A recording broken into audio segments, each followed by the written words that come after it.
TMC की सांसद नुसरत जहां और व्यवसायी निखिल जैन की विवादास्पद शादी ने अब राजनीतिक रंग ले लिया है।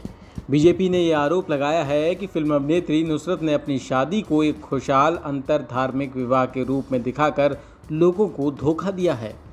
इस मुद्दे पर तब सियासी बहस छिड़ गई जब बीजेपी आईटी सेल के प्रमुख अमित मालवीय ने ट्विटर पर एक वीडियो पोस्ट किया जिसमें नुसरत जहां शपथ ग्रहण समारोह में माथे पर सिंदूर लगाए दिख रही हैं। अमित मालवीय ने लिखा, टीएमसी सांसद नुसरत जहां रूही जैन का ये निजी मामला है कि वह किससे शादी करती हैं या किसके साथ रह रही हैं, यह किसी की चिंता का विषय नहीं होना चाहिए, लेकिन वह एक निर्वाचित प्रतिनिधि हैं और संसद के रिकॉर्ड में है कि उनकी शादी निखिल जैन से हुई है।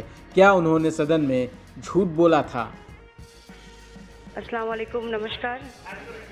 आमी नुसरत जहान रूही जैन लोकसभार सदस्य निर्वाचित हইয়া ঈশ্বরের নামে শপথ করিতেছি যে আমি विधि द्वारा प्रतिष्ठित भारतेर।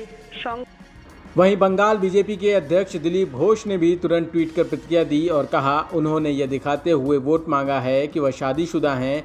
उन्होंने एक विवाहित बंगाली महिला की छाप छोड़ी और चुनाव जीत गईं। नुसरत ने लोगों को धोखा दिया है। नुसरत जहां ने तृणमूल कांग्रेस के टिकट पर बारासात विधानसभा क्षेत्र से चुनाव जीता था।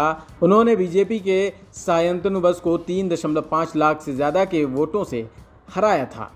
वहीं तृणमूल कांग्रेस ने इसे व्यक्तिगत बताते हुए इस मुद्दे का बचाव किया। मीडिया से बात करते हुए टीएमसी नेता कुणाल घोष ने कहा, नुसरत जहां अच्छी तरह से स्थापित हैं और वह एक पेशेवर हैं। उनके निजी जीवन के बारे में कुछ मुद्दे सामने आए हैं, लेकिन इसका पार्टी और संगठन से कोई लेना देना नहीं है। पार्टी इस मामले से जुड़े तमाम पहलुओं पर कड़ी नज़र रख रही है। बीजेपी को इस पर राजनीति नहीं करनी चाहिए, नहीं तो वो मुश्किल में पड़ जाएंगे।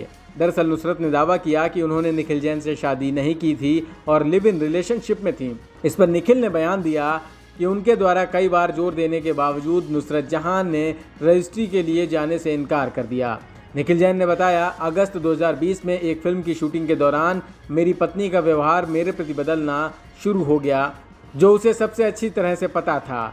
हमारे साथ रहने के दौरान मैंने कई मौक़ों पर उससे शादी का पंजीकरण कराने का अनुरोध किया, लेकिन उसने मेरे अनुरोध को टाल दिया।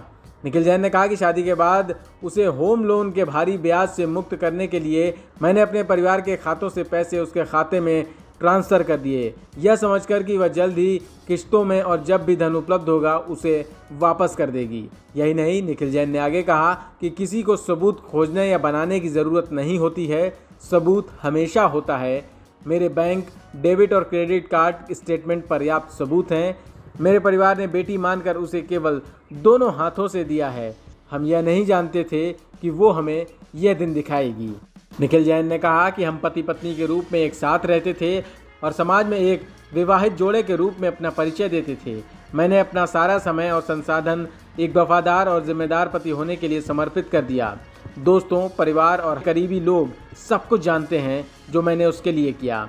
उसके लिए मेरा बिना शर्त समर्थन निर्विवाद है।